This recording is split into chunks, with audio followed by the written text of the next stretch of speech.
Bonjour à tous, un plaisir de vous retrouver. Voici les titres de ce journal. Au ministère de l'Industrie et du Commerce, la deuxième session ordinaire du comité sectoriel du dialogue social est lancée. Le point des travaux dans ce journal.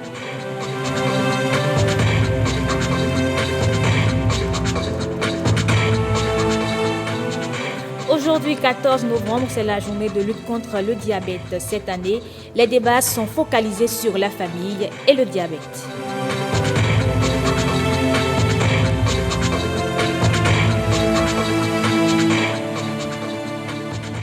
Et puis, la diversité culturelle a toute sa place à l'AFWID 2019. Les femmes ont dévoilé les richesses culturelles de leur pays et bien sûr, le Bénin a marqué sa présence.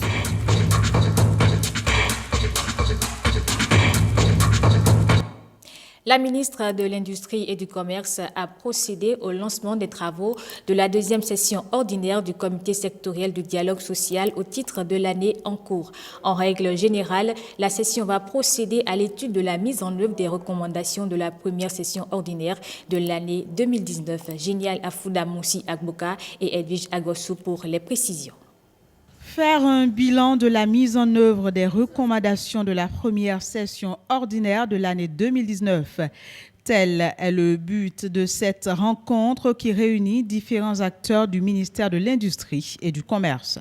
La communication sur le thème « Impact des réformes budgétaires sur les dépenses sociales et le dialogue syndicat-administration académique » qui sera présenté par un expert du domaine permettra de renforcer la capacité des participants.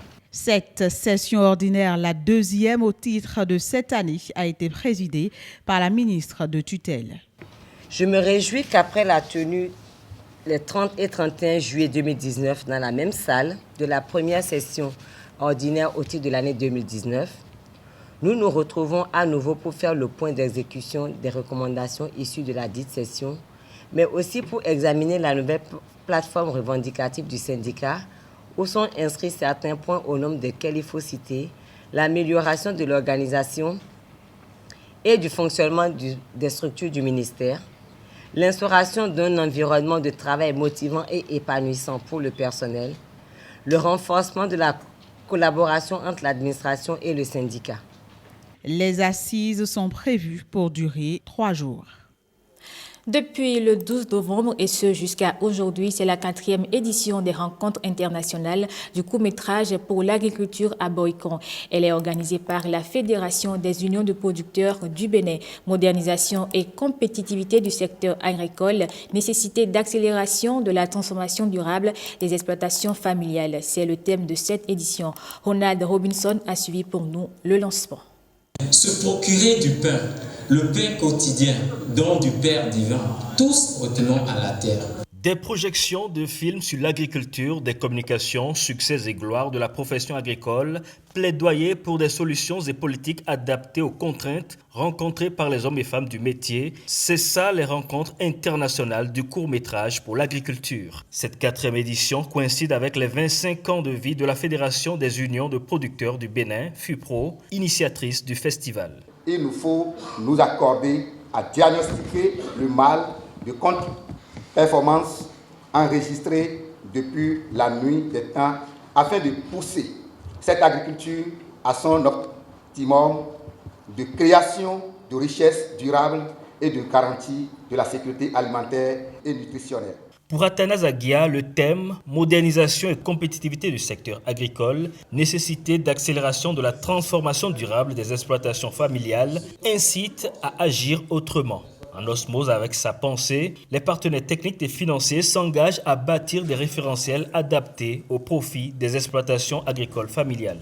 Au nom des PTF ici présents, je voudrais exhorter les uns et les autres à une auto-évaluation, évaluer le gap à combler en mettant en lien les référentiels à l'état des lieux aujourd'hui. À ce laboratoire de réflexion, des représentations de plateformes d'organisations paysannes d'ici et d'ailleurs font des plaidoyers tout en restant sidérés par les investissements massifs des réformes en cours dans le secteur au Bénin. Le Bénin a toujours innové et ça, rassurez-vous, c'est vrai. Avec ce thème très évocateur, Nous attendons de ce modèle pareil de transformation à l'image de ceux demandés par les professionnels béninois pour espérer que nos exploitations jouent leur rôle dans l'espace africain. Nous souhaiterions seulement que nos dirigeants nous écoutent davantage pour diagnostiquer les vrais besoins de la classe paysanne. Ceci permettra de proposer de véritables solutions co-construites pour répondre aux besoins et contraintes des paysans.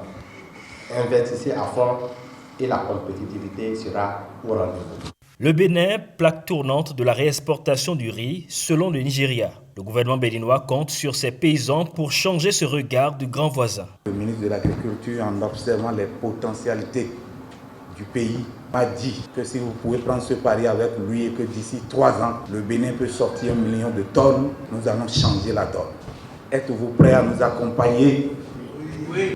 Par ailleurs, les films à sélectionner et à primer durant le festival FIFA 2019, je prends au nom du ministre de l'Agriculture, de l'Élevage et de la Pêche l'engagement ici d'accompagner leur diffusion sur les chaînes de télévision nationales afin de pousser loin les succès d'Ericma. La remise de reconnaissance aux partenaires d'Ericma 2019 ouvre le salon des instruments et services financiers agricoles et ruraux, une des nombreuses ressources parmi les productions agroalimentaires exhibées à la foire d'Ericma. Les recommandations de ces rencontres seront versées aux réflexions nationales sur la dynamique de transformation en cours pour que l'économie verte soit le moteur de développement du pays. Nos États doivent revaloriser le système agricole et revaloriser le statut du paysan afin qu'on ne soit plus jamais insulté, espèce de... Un tour à l'Assemblée nationale. Tôt ce matin, les députés ont voté plusieurs lois, dont celle portant financement public des partis politiques en République du Bénin. Jérôme Morumbo et Jules Akweikou nous proposent un extrait du vote de cette loi qui vient assainir l'environnement politique au Bénin. Le gouvernement réitère son vœu de voir cette loi aboutir et féliciter d'ores et déjà la représentation nationale qui prend la juste mesure et prend à bras le corps la question du financement des partis politiques. Loi portant financement public des partis politiques pour, merci, procuration pour la loi numéro 2019-44 portant financement public des partis politiques en République du Bénin est adoptée à l'unanimité des députés présents et représentés. Le défaut de base juridique au financement public des partis politiques a transformé ces formations en des fonds de commerce et les dirigeants des formations politiques comme des PDG dont la décision ou les décisions étaient sans recours. Monsieur le Président, l'avènement de cette loi et sa mise en application effective aura pour conséquence à coup sûr le retour de la démocratie au sein de nos formations politiques. Le vote de cette loi permettra de mettre un peu fin à l'emprise des individus sur les partis politiques. Ça permettra de bénéficier effectivement du soutien financier de l'État. Et je crois que c'est heureux que tout ceci se passe sous votre direction, Monsieur le Président. Le plus fort, c'était qui? C'était celui qui détenait la manne financière. Quoi qu'il dise, en vrai ou en faux, c'est lui qui a toujours raison. Aujourd'hui, cette démocratie financière est instaurée désormais dans nos regroupements politiques. C'est pourquoi je salue cette initiative, cette loi. Je vous dis, Monsieur le Président, que d'ici quelques années, d'autres pays de la sous-région iront à notre école.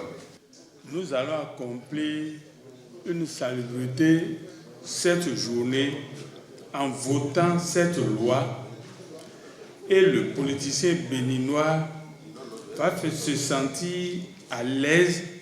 Le politicien béninois va se libérer des puissances d'argent. Et puis, c'est connu de tous, le professeur Albert Tevoidre n'est plus. Le bureau de l'Assemblée nationale est allé présenter à sa famille les condoléances du Parlement. La délégation avec à sa tête Louis Vlavonou s'est rendue au domicile du disparu. Les détails avec Guillaume Avieno.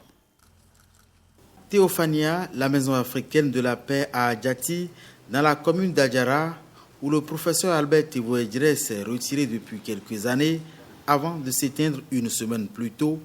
Théophania accueille une délégation du bureau de l'Assemblée nationale. Un déplacement après la minute de silence observée par les députés à la faveur de la plénière du jeudi dernier en l'honneur de l'illustre disparu.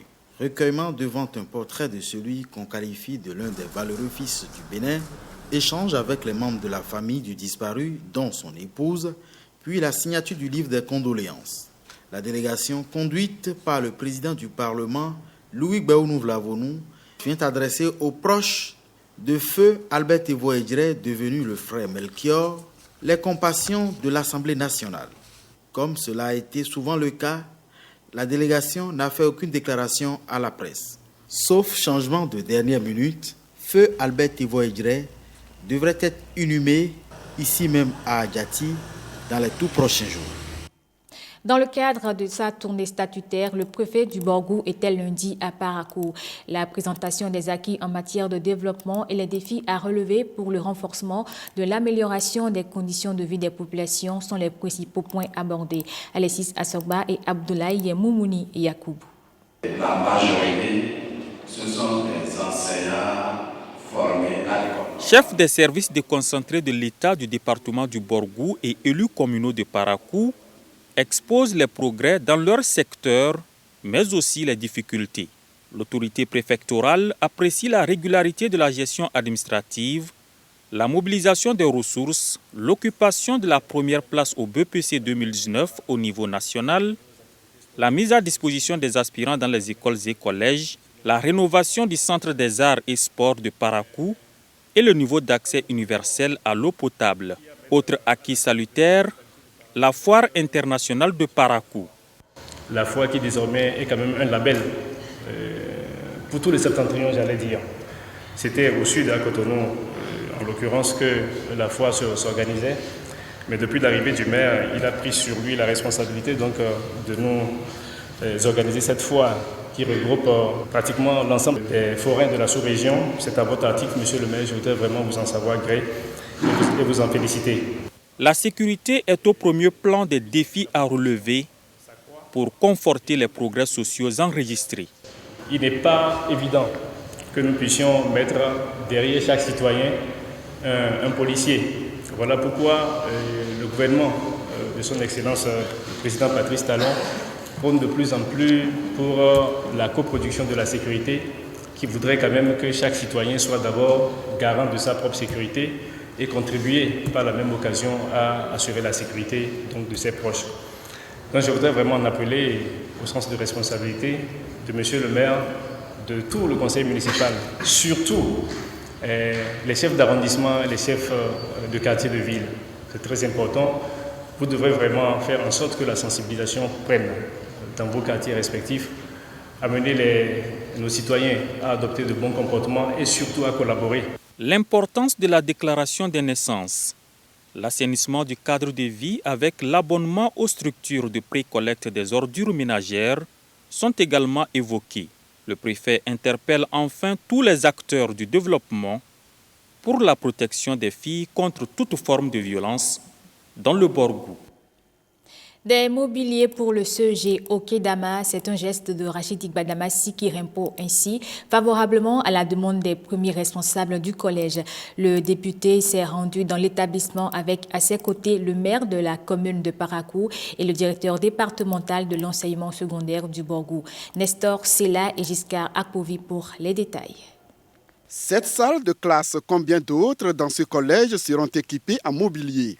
Et ceci grâce à la générosité de cet homme accueillis dans une ambiance bonne enfance ce lundi 11 novembre 2019 par les premiers bénéficiaires.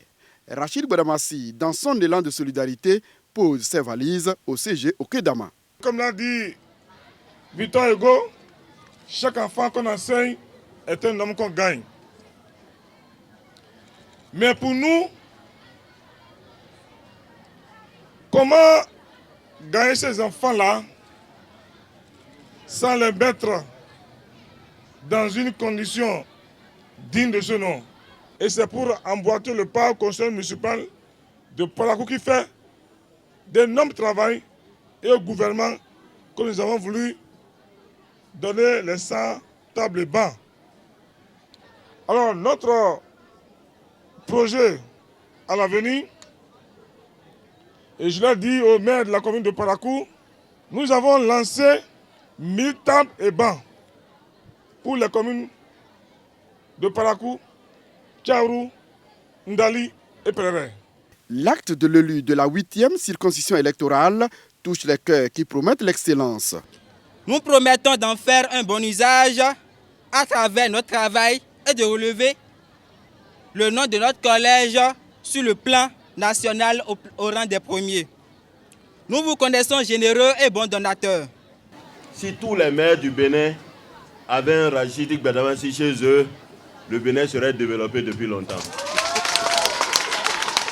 C'est la preuve du pragmatisme qui a toujours caractérisé cet élu. En venant aujourd'hui, à travers ce geste, c'est l'illustration de ce que la communauté doit accompagner l'État dans son effort d'améliorer la qualité au niveau de notre système éducatif. C'est dans une synergie d'action que le système éducatif sera amélioré, soutiennent les représentants du personnel enseignant et le bureau des parents d'élèves. En plus de mobilier, les autorités communales plaident encore. Aujourd'hui, le collège manque cruellement de salles de classe. Mais pour le moment, la mairie a pris l'engagement de louer tout un établissement et mettre à leur disposition. Mais ce n'est qu'une solution précaire. Je compte également sur vous. Et sur place, le représentant du peuple prend des engagements pour sauver l'école béninoise. On viendra poser les pierres qui seront réalisées. Donc, comptez sur moi, dans les jours à venir, comme vous l'avez dit, nous allons immortaliser quelque chose ici.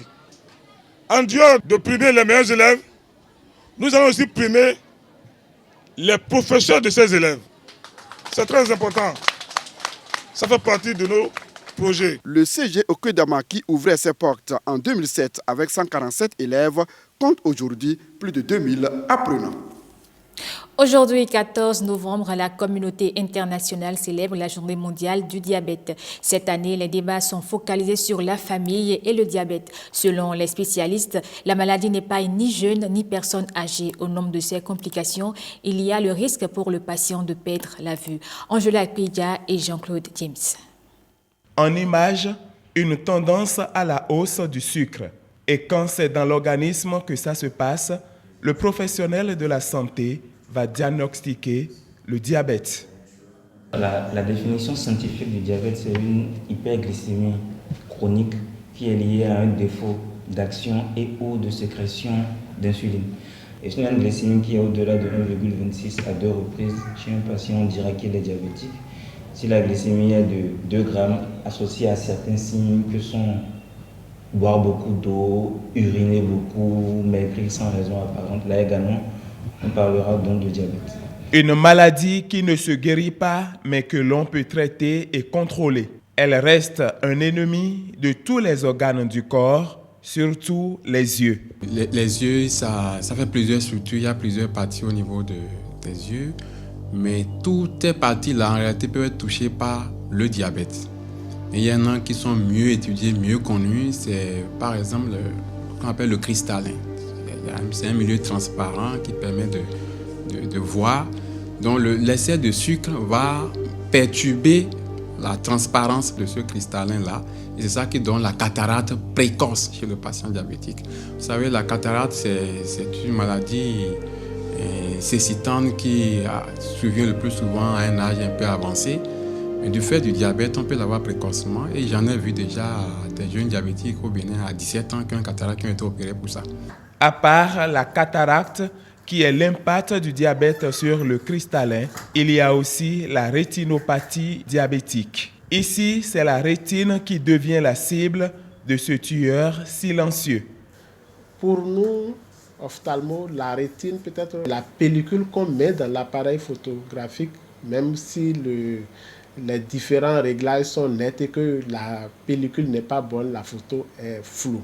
Et cette rétine, elle est traversée par de micro-vaisseaux.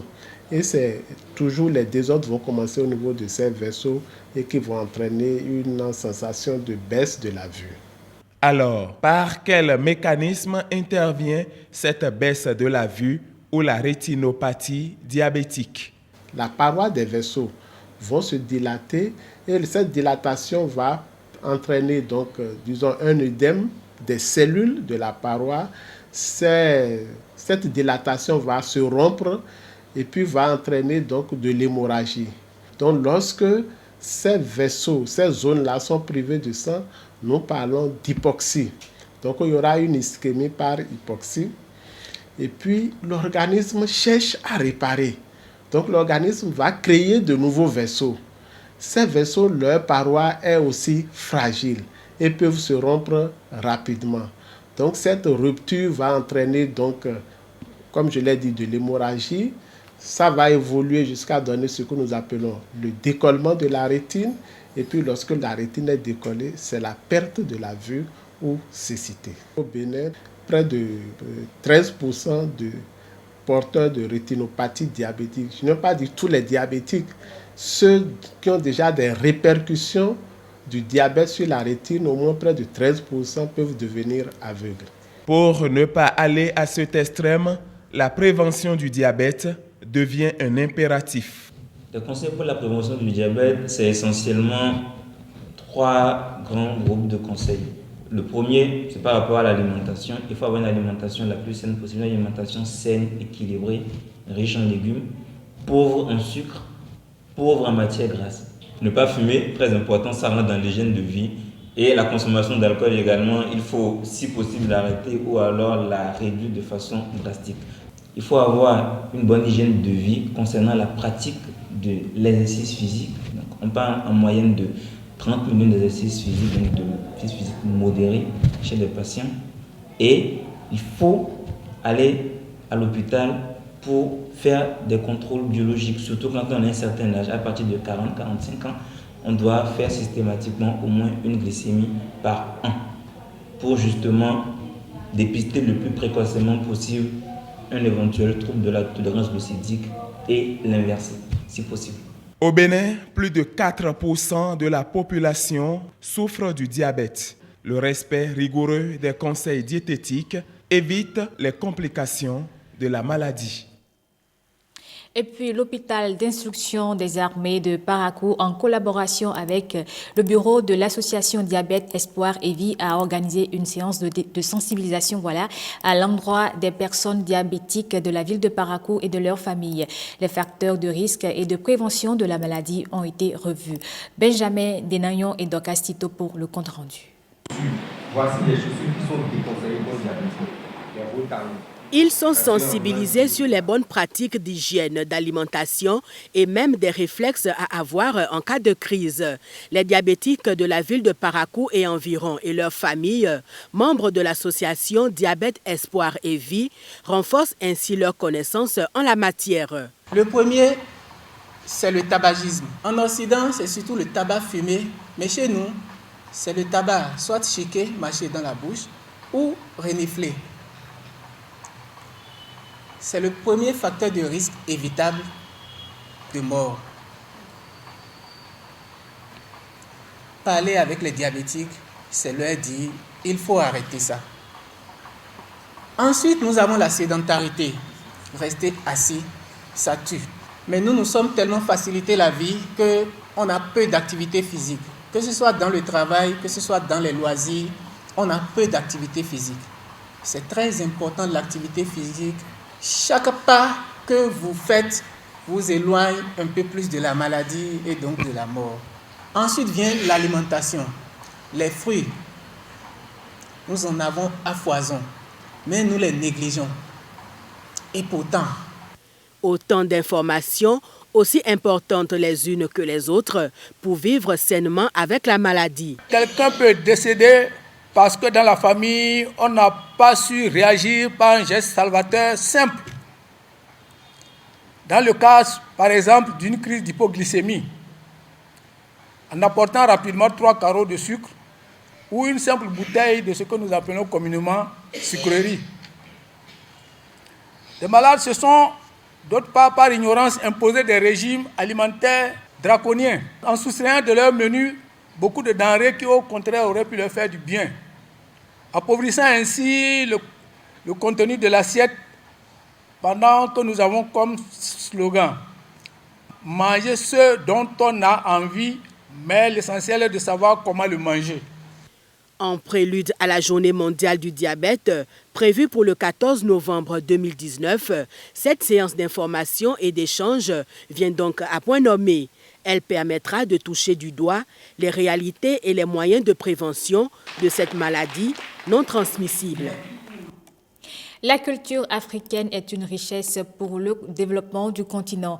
Les femmes de la plateforme Women in Dialogue en ont conscience. À Johannesburg, elles ont révélé la culture de chaque pays et bien sûr, le Bénin a répondu présent. Awa Sherif et Bénédicte Kossou.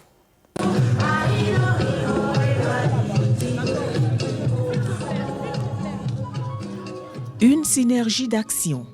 Toutes les cultures africaines se donnent la main pour porter la voix des femmes à travers le continent.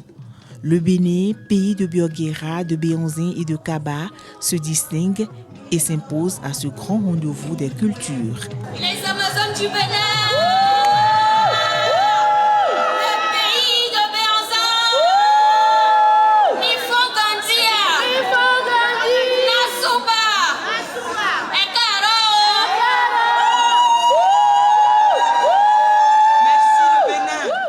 La femme a son autonomisation aujourd'hui.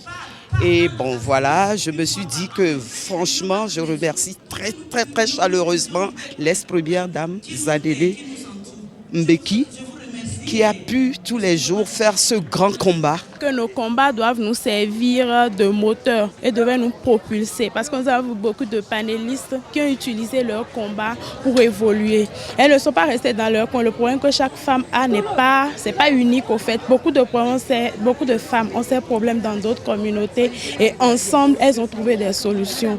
Donc en s'ouvrant aux autres, nous avons vu qu'il y a déjà plusieurs manières de trouver des solutions à nos problèmes que nous rencontrons déjà au niveau local et au niveau national. Par la diversité de la culture africaine, les femmes veulent faire du développement de l'Afrique une réalité. Mais le Bénin a trouvé sa grande place. Et là, franchement, je suis très contente parce que c'est pour une première fois que mon cher pays a pu participer à toutes ces activités. C'était aussi une occasion et une opportunité à saisir pour les jeunes femmes béninoises entrepreneurs. Les 11 pays de l'Afrique de l'Ouest se sont présentés, ils ont présenté leur culture et le Bénin aussi a présenté sa couture. Nous avons présenté notre couture, notre manière de s'habiller, notre accueil et ça a donné l'envie à tout le monde de visiter notre pays, le beau pays. Tous les autres pays affluent vers moi pour me prendre en photo. Ils sont même jusqu'à aller me dire, bon voilà madame, est-ce que vous pouvez me vendre votre tenue? J'en étais trop fière. J'en ai vraiment fière.